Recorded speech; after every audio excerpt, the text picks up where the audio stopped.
Hello friends, welcome to our channel 360 degree engineers. आज की हमारा टॉपिक है फ्रेंड्स, स्विच गेट टेक्नोलॉजी है फ्रेंड्स। जो हम कभी भी स्विच गेट देखता होगा सबस्टेशन में, ब्रेकर्स को, कॉन्टैक्टर्स को, उसमें बहुत सारी चीज़ लिखा होते हैं। आखिरी में वो होता क्या है उसके बारे में इन डिटेल हम समझ लेंगे फ्रेंड्स इस वीडियो में। और at the end of video friends, हम ये भी देख लेंगे क्या क्या सिलेक्शन पैरामीटर्स है लो वोल्टेज स्विच गियर का, वो भी देख लेंगे फ्रेंड्स। चलो फ्रेंड्स, शुरू कर देंगे हमारा टॉपिक। आखिरी में स्विच गियर होता क्या है फ्रेंड्स? स्विच गियर ऐसे एक सिंगल डिवाइस है या कॉम्बिनेशन ऑफ बहुत सारे डिवाइसेस है। इसका जो प्राइमरी पर्पज है फ्रेंड्स, जो हमारा सर्क्यूट, इलेक्ट्रिकल सर्क्यूट का करंट को बनाना है, कैरी करना है, मेकिंग करना है और इसको ब्रेक करना है अंडर नॉर्मल कंडीशंस में भी है, ओवरलोड कंडीशंस में भी है और एबनॉर्मल जैसा फॉल्ट कंडीशंस में इसको मेक करना है, ब्रेक करना है और कैरी करना है फ्रेंड्स। ये इसका प्राइमरी पर्पस है, उसको स्विच गियर बोलते हैं फ्रेंड्स।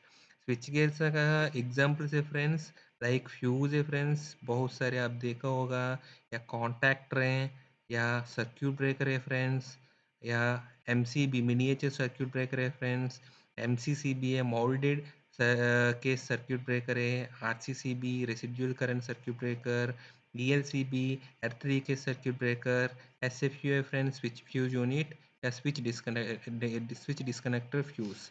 ये सारे स्विच गेट्स का एग्जाम्पल है फ्रेंड्स। चलो फ्रेंड्स, आज हम शुरू करेंगे स्विच गियर का जो टर्मिनोलॉजी से फ्रेंड्स। स्विच गियर का टर्मिनोलॉजी से फ्रेंड्स बेसिकली पांच की चीज़ से रिलेटेड होते हैं फ्रेंड्स। पहले वोल्टेज का रिलेटेड सारे इसका पैरामीटर्स है फ्रेंड्स, या करंट का रिलेटेड पैरामीटर्स हो सकते हैं, और बिहेवियर जो नॉर्मल और ओवरलोड कंडीशंस में इसका जो बिहेवियर होते हैं उसकी रिलेटेड पैरामीटर्स होते हैं स्विच गियर पे, और शॉर्ट सर्क्यूट कंडीशंस में इसका बिहेवियर के बारे में पैरामीटर्स होते हैं, और नेक्स्ट है यूटिलाइजेशन कैटेगरीज होते हैं। इन डिटेल एक एक डिस्कस करेंगे फ्रेंड्स। पहले ये टर्मिनोलॉजी रिलेटेड टू वोल्टेज है फ्रेंड्स। जो पहले पैरामीटर है friends, rated operational voltage off switch gear. जो स्विच गियर है फ्रेंड्स, जैसे ब्रेकर है, कॉन्टेक्टर है, कोई भी है, इसकी अक्रॉस जो टर्मिनल्स के अक्रॉस जो कंटिन्यूअस वोल्टेज हमेशा रहते हैं, इसको रेटेड ऑपरेशनल वोल्टेज बोलते हैं फ्रेंड्स। जैसा हमारा सिस्टम में, एलवी सिस्टम में स्टैंडर्ड है 415 वोल्ट का सिस्टम है, तो इसके अक्रॉस हमेशा सप्लाई वोल्टेज 415 वोल्ट रहेगा। सो इसी वही इसका ऑपरेशनल वोल्टेज है फ्रेंड्स। ओके, नेक्स्ट है rated insulation withstand voltage friends. अगर ये सर्क्यूट ब्रेकर या इसका स्विच गियर है 415 वोल्ट पे ऑपरेट हो रहा है, तो ये कितना वोल्टेज पे इसका इंसुलेशन फेल हो जाएगा, मतलब कितना वोल्टेज पे वो फेल हो सकते हैं, उस वोल्टेज को बोलते हैं friends rated insulation withstand voltage है फ्रेंड्स। तो ये कैसे डिसाइड करेंगे हमारा एलवी सिस्टम 415 वोल्ट का सिस्टम में, क्या बेस में इसका हम डिसाइड कर देंगे उसका फ्रेंड्स। पहले हमारा IER, Indian electricity regulation rule number 54 है, रेगुलेशन 54 में दिया गया फ्रेंड्स, जो हमारा सप्लाई वोल्टेज में इसका परमिसिबल फ्लक्चुएशन है ±10% तक अलाउड है फ्रेंड्स। सो अगर हमारा 415 वोल्ट का सिस्टम में भी जो मैक्सिमम वोल्टेज कितना जा सकते हैं, +10% जा सकते हैं, उसको परमिसिबल वोल्टेज है फ्रेंड्स। सो 415 का 10% का ऊपर बना सकते हैं? नहीं है फ्रेंड्स। और भी चीज़ें हैं, जैसा हमने एलवी सिस्टम में देखेगा तो ट्रांसफार्मर का टैप चेंज होते हैं फ्रेंड्स। सो टैप का जो मैक्सिमम पोजीशन है ±12.5% है फ्रेंड्स। जो मैक्सिमम वोल्टेज है 12.5% पे हो सकते हैं, वर्स्ट पॉसिबल टैप रेशियो है। जो नॉमिनल पोजीशन है 415 वोल्ट है, इसका नीचे -12.5% तक टैप पोजीशन है, और ऊपर +12.5% तक टैप पोजीशन है फ्रेंड्स। सो सो हमारा कोई भी केस में सिस्टम फ्लक्चुएशन से जो लाइटिंग या स्विचिंग का मतलब बेसिकली सिस्टम का जो स्विचिंग फ्लक्चुएशंस में यार, जो फ्लक्चुएशंस का वजह से भी ये दोनों कंसिडर भी करेगा, तो हमारा वर्स्ट केस में भी हमारा वोल्टेज है 590 वोल्ट का ऊपर जाता नहीं है फ्रेंड्स। ये दोनों का हम कंसिडर करेगा तो ये 530 540 के ऊपर होते हैं फ्रेंड्स। और इसमें थोड़ा मार्जिन दे देगा तो हमको 590 वोल्ट तक पहुंच सकते हैं, लेकिन 590 का ऊपर हमारा एलवी सिस्टम में कभी भी वोल्टेज कंटिन्यूस वोल्टेज पहुंचेगा नहीं है। सो जनरली हमारा 690 वोल्ट सिस्टम से डिज़ाइन करते हैं फ्रेंड्स। हमारा एलवी सिस्टम में जो नॉमिनल वोल्टेज है, मतलब ऑपरेशनल वोल्टेज 415 वोल्ट का सिस्टम में, इसका इंसुलेशन विथस्टैंड वोल्टेज है 690 वोल्ट तक डिज़ाइन करते हैं फ्रेंड्स। ओके, नेक्स्ट हमारा पैरामीटर है फ्रेंड्स, इम्पल्स विथस्टैंड वोल्टेज है फ्रेंड्स। जो हमको पता है फ्रेंड्स, जो हमारा इंसुलेशन का एक अलग प्रॉपर्टी है फ्रेंड्स, ये कंटिन्यूस का साइनसोइडल वेवफॉर्म है। इसका एक कैपेसिटी है, इसका अगर ये इम्पल्स वोल्टेज है तो इसका अलग कैपेसिटी है डाइलेक्ट्रिक विथस्टैंड। अगर ये डीसी का पॉजिटिव वोल्टेज है तो अलग कैपेसिटी है, और नेगेटिव वोल्टेज है तो अलग कैपेसिटी है इंसुलेशन का। इसका जो कैपेसिटी है, मतलब जितना वोल्टेज पे फेल होता है, वो वेवफॉर्म का ऊपर डिपेंडेंट है, एसी और डीसी का ऊपर भी डिपेंडेंट है। तो ये वोल्टेज पे अगर इम्पल्स है तो मतलब इम्पल्स अलग है, इम्पल्स तो थोड़ा ज़्यादा होते हैं फ्रेंड्स। सो जनरली हमारा इम्पल्स विथस्टैंड वोल्टेज है, ये इम्पल्स होता है किसकी वजह से, एक लाइटनिंग का वजह से हो सकते हैं या स्विचिंग का वजह से हो सकते हैं फ्रेंड्स। ये फ्रेंड्स बहुत शॉर्ट ड्यूरेशन वोल्टेज वेवफॉर्म्स हैं, बहुत शॉर्ट ड्यूरेशन के लिए, लेस देन 5 या 10 या 50 माइक्रोसेकंड तक ही होते हैं, और ये बहुत ही हाई फ्रीक्वेंसी वोल्टेज है फ्रेंड्स। सो बेसिकली अगर हमारा कभी भी स्विचिंग या लाइटनिंग हुआ, फिर उस टाइम पे हमारा स्विच गियर फेल नहीं होना चाहिए फ्रेंड्स, इसीलिए इस रेटिंग को दिया गया है। सो इस रेटिंग भी मैंडेटरी है फ्रेंड्स, ज़रूरत ही है। ठीक है फ्रेंड्स, ये है हमारा सारे वोल्टेज का पैरामीटर्स है फ्रेंड्स। अभी हम जाएंगे फ्रेंड्स हमारा करंट का पैरामीटर्स है friends. Terminologies related to current है फ्रेंड्स। जो पहली पैरामीटर है फ्रेंड्स हमारा rated free air thermal current है फ्रेंड्स। इसका ए है फ्रेंड्स, जो हमारा स्विच गियर है या सर्क्यूट ब्रेकर है जो भी है, वो कितना मैक्सिमम करंट है कंटिन्यूसली 8 आवर्स तक, इसमें किसी भी पार्ट में इसका टेम्परेचर बियॉन्ड परमिसिबल लिमिट से ऊपर नहीं जाना है, और 8 आवर्स तक ओपन एयर का कंडीशन में ये कितना मैक्सिमम करंट को कैरी कर सकते हैं 8 आवर्स तक, मतलब कोई भी इसका कंपोनेंट्स में इसका टेम्परेचर परमिसिबल लिमिट से ऊपर जाना नहीं है फ्रेंड्स। उस करंट को हम बोलते हैं friends rated free air thermal current है friends. So open air condition में 8 घंटे तक उसका टेम्परेचर, मतलब कोई भी कंपोनेंट में राइज नहीं होने हैं, वो कितना करंट मैक्सिमम ले सकते हैं, उसको हमने rated free air thermal current बोलते हैं फ्रेंड्स। लेकिन हमको पता है फ्रेंड्स, हमारा सर्क्यूट ब्रेकर, हमारा कॉन्टैक्ट है या कोई भी स्विच गियर है, ओपन एयर में तो रहता नहीं है, वो एनक्लोज होते हैं, कोई एक एनक्लोजर में एनक्लोज होते हैं। तो इस करंट को हम तो ज़्यादा यूजफुल है ही नहीं है फ्रेंड्स। तो हमारा नेक्स्ट पैरामीटर है रेटेड एनक्लोज थर्मल करंट है। ये भी सेम है, ऐसे ही करंट है, मैक्सिमम करंट है, 8 घंटे तक इसका टेम्परेचर राइज नहीं होना है, वो एनक्लोज्ड कंडीशन में कितना मैक्सिमम करंट दे सकते हैं ये, इसको रेटेड एनक्लोज्ड थर्मल करंट बोलते हैं फ्रेंड्स, ITHE। लेकिन हमको ये दोनों आ गया है फ्रेंड्स, लेकिन हमको सर्क्यूट ब्रेकर या हमारा स्विच गियर को 8 घंटे ही नहीं चलाना है फ्रेंड्स, हमको तो कंटिन्यूसली चलाना है इसको। इसीलिए ये दोनों से भी हमारा नेक्स्ट पैरामीटर है फ्रेंड्स रेटेड अनइंटरप्टेड करंट है फ्रेंड्स। जो करंट है सर्क्यूट ब्रेकर दे सकते हैं एक्सटेंडिंग टू वीक्स मंथ्स, वो कंटिन्यूसली है, इसका टेम्परेचर परमिसिबल लिमिट्स में, वो कितना मैक्सिमम करंट दे सकते हैं, इसको रेटेड अनइंटरप्टेड करंट बोलते हैं फ्रेंड्स, IU। ओके फ्रेंड्स, और नेक्स्ट हमारा पैरामीटर है फ्रेंड्स रेटेड ऑपरेशनल करंट है। अभी आपको थोड़ा सा कंफ्यूज हो सकते हैं, मतलब रेटेड अनइंटरप्टेड करंट तो आ ही गया, कंटिन्यूस करंट है, फिर ऑपरेशनल करंट का क्या मतलब है फ्रेंड्स। अगर रेटेड अनइंटरप्टेड करंट IU दे दिया कोई भी स्विच गियर में, अगर ऑपरेशनल करंट IE के बारे में नहीं लिखा, फिर ये डिफ़ॉल्ट है ऑपरेशनल करंट, मतलब इसका अनइंटरप्टेड करंट ही है फ्रेंड्स, IU। लेकिन कुछ सर्क्यूट ब्रेकर्स में इसका करंट है, हमारा ब्रेकर का बहुत सारे करंट है, मेकिंग करंट है, ब्रेकिंग करंट है, वो सब एक्चुअली सिस्टम का, मतलब जो इसका एप्लीकेशन में यूज़ कर रहे हैं उस एप्लीकेशन के हिसाब से हमारा मेकिंग करंट, ब्रेकिंग करंट, क्योंकि हमारा जो सिस्टम यूज़ करेगा उसकी फॉल्ट लेवल का हिसाब से मेकिंग करंट चेंज हो जाएगा, ब्रेकिंग करंट चेंज हो जाएगा फ्रेंड्स। और ब्रेकिंग और मेकिंग करंट को हमने हमेशा ऑपरेशनल करंट का मल्टीपल्स में बताते हैं। मतलब in terms of operational current से मेकिंग और ब्रेकिंग करंट बताते हैं। मतलब ऑपरेशनल करंट से कितना टाइम्स ज़्यादा है मेकिंग करंट या कितना टाइम्स ज़्यादा है ब्रेकिंग करंट। इसीलिए रेटेड ऑपरेशनल करंट देता है फ्रेंड्स। अगर इसका बारे में कुछ भी मेंशन नहीं किया, मतलब ऑपरेशनल करंट डिफ़ॉल्ट है हमारा, अनइंटरप्टेड करंट ही है फ्रेंड्स। यही लिखा था I same as I you friends, अगर मेंशन नहीं किया तो। और एक और चीज़ है सिमिलर टू ऑपरेशनल करंट है फ्रेंड्स, रेटेड करंट बोलते हैं फ्रेंड्स। ये ऑपरेशनल करंट ही है फ्रेंड्स, लेकिन ये अप्लीकेबल होते हैं friends only for fuses and circuit breakers में। सर्क्यूट ब्रेकर और फ्यूजेस में फ्रेंड्स ये दोनों में इंटरचेंजेबली कोई किसी किसी में रेटेड करंट भी दे सकते हैं या रेटेड ऑपरेशनल करंट भी दे सकते हैं।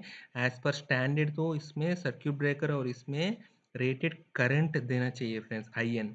Okay friends.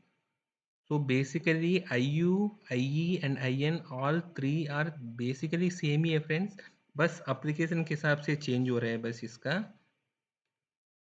ये हमारा रेटेड करंट है फ्रेंड्स, करंट का रिलेटेड टर्मिनोलॉजी से। हमारा नेक्स्ट है फ्रेंड्स बिहेवियर अंडर नॉर्मल, जो ओवरलोड कंडीशंस में इसका जो स्विचिंग का बिहेवियर होता है, इसका बेसिस में हमारा दो ये पैरामीटर है फ्रेंड्स। ये पहले पैरामीटर है rated normal condition making current है फ्रेंड्स।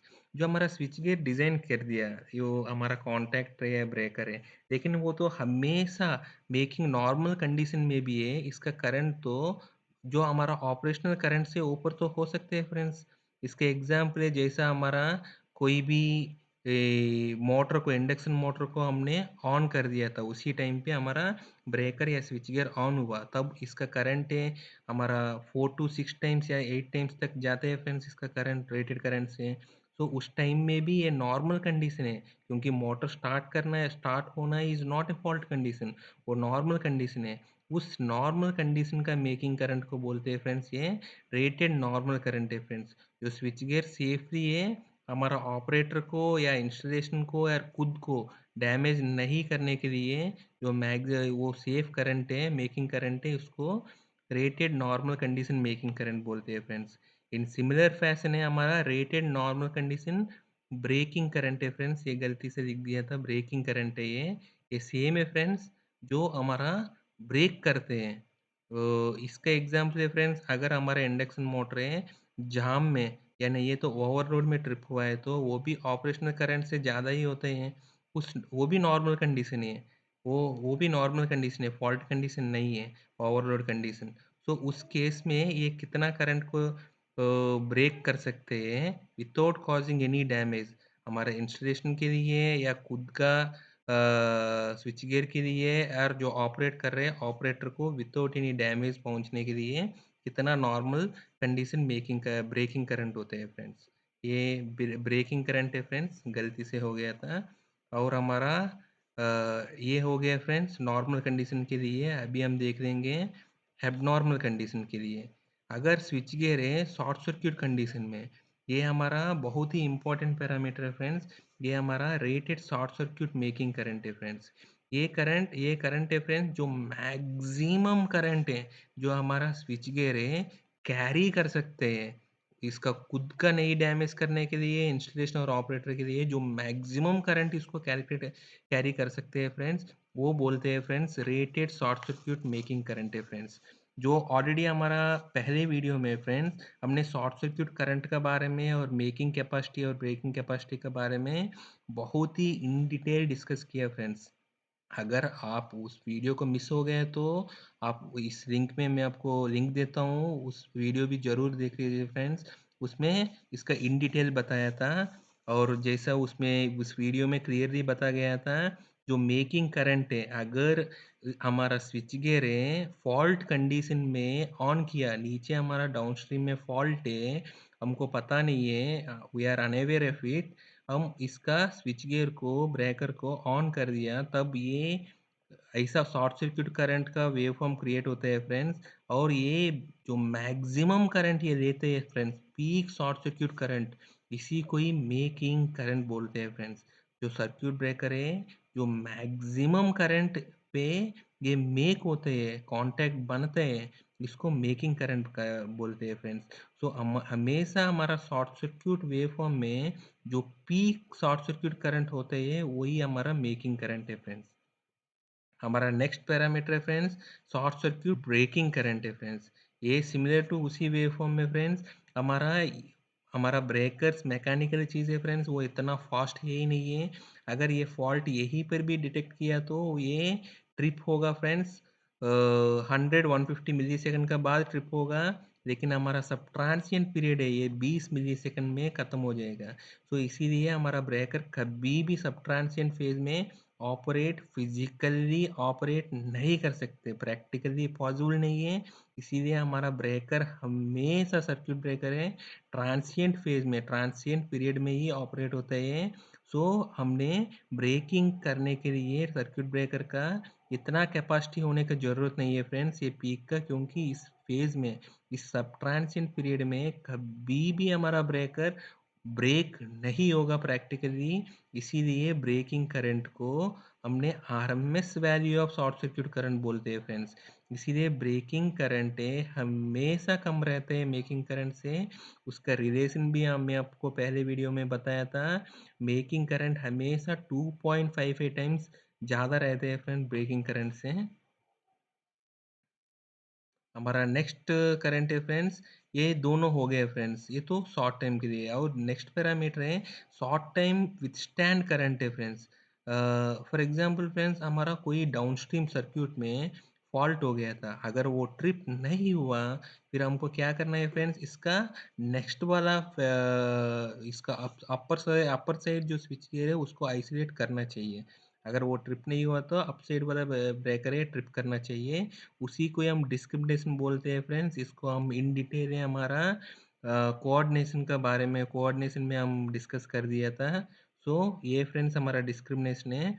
अगर इन वर्स्ट केस है फ्रेंड्स, वर्स्ट केस में अगर फॉर एग्जांपल हमारा सर्क्यूट में 8 या 10 स्विच गियर है, अगर वे 10 वाला स्विच गियर है सबसे लास्ट वाला वो ऑपरेट नहीं हुआ और बाकी सब भी ऑपरेट नहीं हुआ, लास्ट में जो फर्स्ट वाला ब्रेकर है वो ऑपरेट करना है। सो बाकी सबको हमको टाइम डिले दिया था।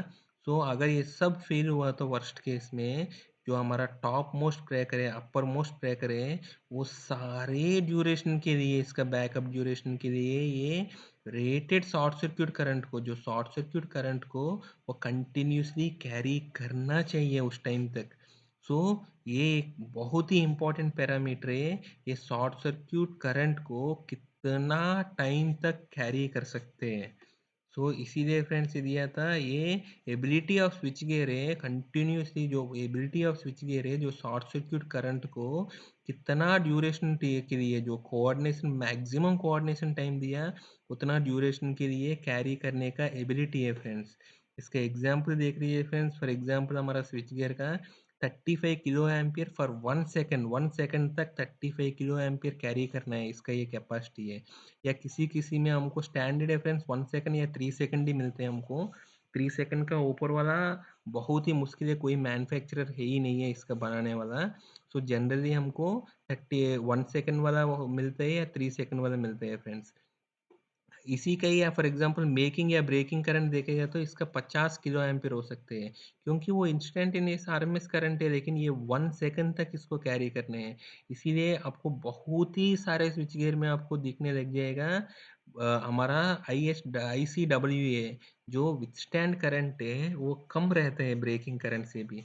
और आपको पता ही है मेकिंग करंट तो ब्रेकिंग करंट से भी ज़्यादा रहते हैं फ्रेंड्स। तो हमारा नेक्स्ट कैटेगरी है फ्रेंड्स यूटिलाइजेशन कैटेगरी है। मैं आपको ऑलरेडी बता गया है फ्रेंड्स, हमारा सर्क्यूट हमारा स्विच गियर है, इसका मेकिंग करंट ब्रेकिंग करंट ये सारे एप्लीकेशन का ऊपर डिपेंडेंट है फ्रेंड्स। जैसा एप्लीकेशन चेंज होते हैं इसका फॉल्ट कैपेसिटी और इसका नॉर्मल करंट्स भी चेंज हो सकते हैं। फॉर एग्जांपल हमारा स्विच गियर कोई रेसिस्टिव लोड में यूज़ किया था, इसका नॉर्मल मेकिंग करंट अलग हो सकते हैं। अगर इसको इंडक्शन मोटर में यूज़ किया वो अलग हो सकते हैं, या इसको सिंक्रोनस मोटर में यूज़ किया अलग हो सकते हैं, या कोई बैलास्ट या ट्रांसफार्मर लोड में यूज़ किया था वो अलग हो सकते हैं। इसीलिए एप्लीकेशन के हिसाब से ये सारे करंट्स चेंज होते हैं फ्रेंड्स। इसीलिए बेस्ड ऑन एप्लीकेशन के हिसाब से हमको डिफरेंट यूटिलाइजेशन कैटेगरीज भी होते हैं। यूटिलाइजेशन कैटेगरी मतलब यही है फ्रेंड्स हमारा।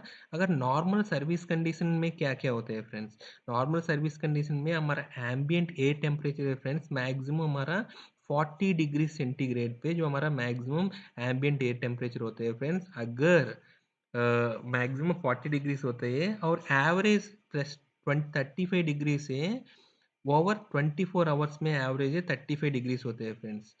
और इससे ज़्यादा पे आपको चलाना है तो आपको हमारा स्विच गियर को डीरेट करना पड़ेगा फ्रेंड्स। वो डीरेट फैक्टर से डीरेट करना पड़ेगा, इसको करंट वैल्यू को नॉर्मल करंट को कम करना पड़ेगा।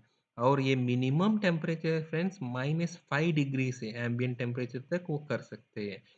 और इसका एल्टीट्यूड है मतलब ये सी लेवल से मीन सी लेवल से हमारा जो स्विच गियर का साइट ऑफ इंस्टॉलेशन कितना हाइट पे है वो बताते हैं फ्रेंड्स। क्यों फ्रेंड्स ये क्या इंपॉर्टेंट है फ्रेंड्स, जैसा हमको पता है फ्रेंड्स जैसा हम अर्थ से ऊपर ऊपर जाता रहता है तो इसका एयर का डेंसिटी कम हो जाता है। एयर का डेंसिटी कम हो गया है तो इसका कूलिंग इफेक्ट है, जो नेचुरल कूलिंग इफेक्ट है वो कम होता है फ्रेंड्स।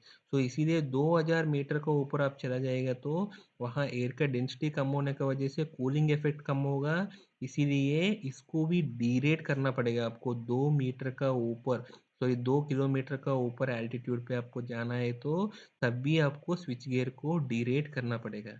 ऐसे ही हमारा ह्यूमिडिटी है फ्रेंड्स, रिलेटिव ह्यूमिडिटी है हमारा अलाउड है फ्रेंड्स 40 डिग्रीज मैक्सिमम टेम्परेचर तक, 50% ह्यूमिडिटी तक अलाउड है friends.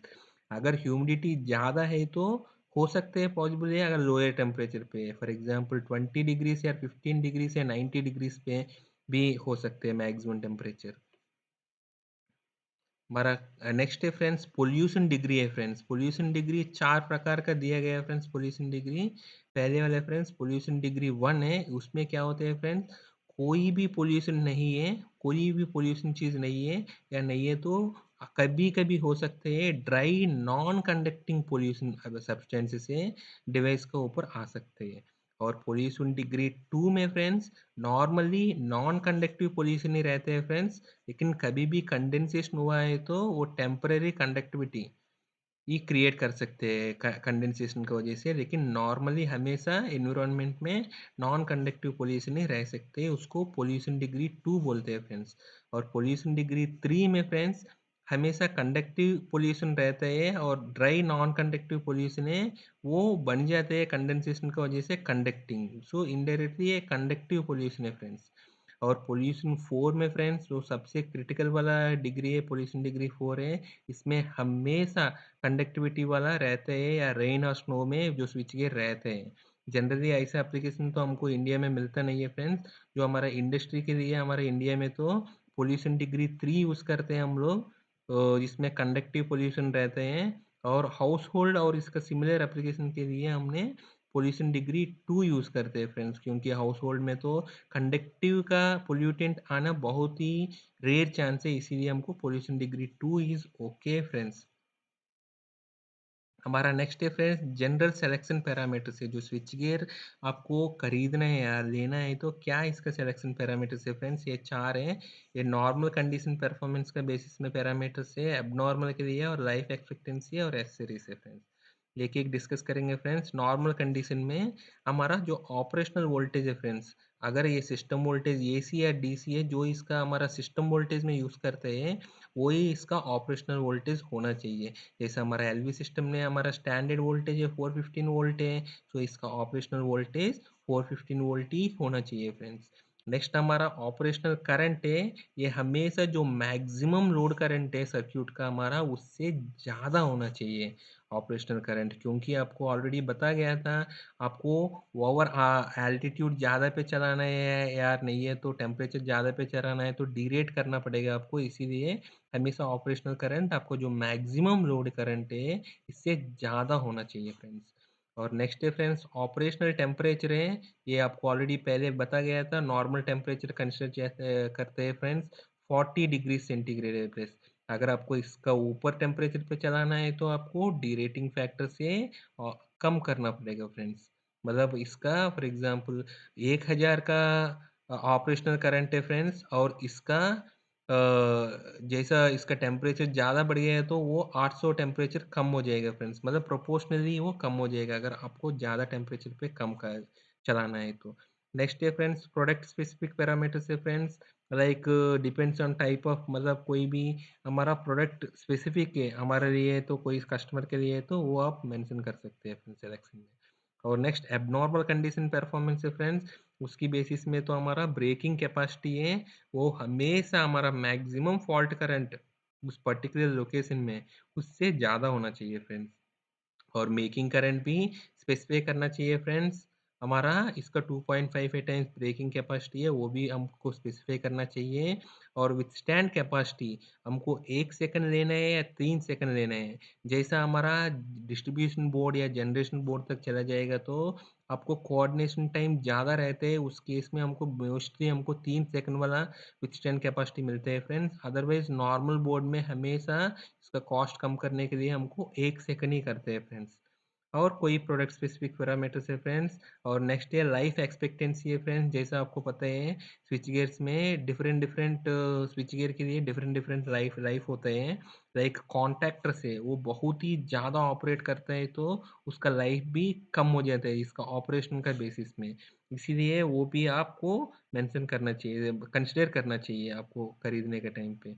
Next other selection criteria friends, जो हमारा जो इसका स्विच गियर का कंट्रोल वोल्टेज एसी पे यूज़ करते हैं या डीसी पे यूज़ करते हैं, इसका बेसिस में हमारा जैसा ब्रेकर है तो इसका क्लोजिंग कॉइल या ट्रिपिंग कॉइल, या नहीं है तो कॉन्टैक्ट है तो इसका ऑक्सिलरी कॉन्टैक्ट कॉइल है, ये सबका वोल्टेज रेटिंग मतलब ये सब चेंज हो जाते हैं फ्रेंड्स, इसीलिए इसको मेंशन करना बहुत ही ज़रूरी है हमारा सिस्टम के हिसाब से एसी या डीसी है हमको डिसाइड करना चाहिए फ्रेंड्स।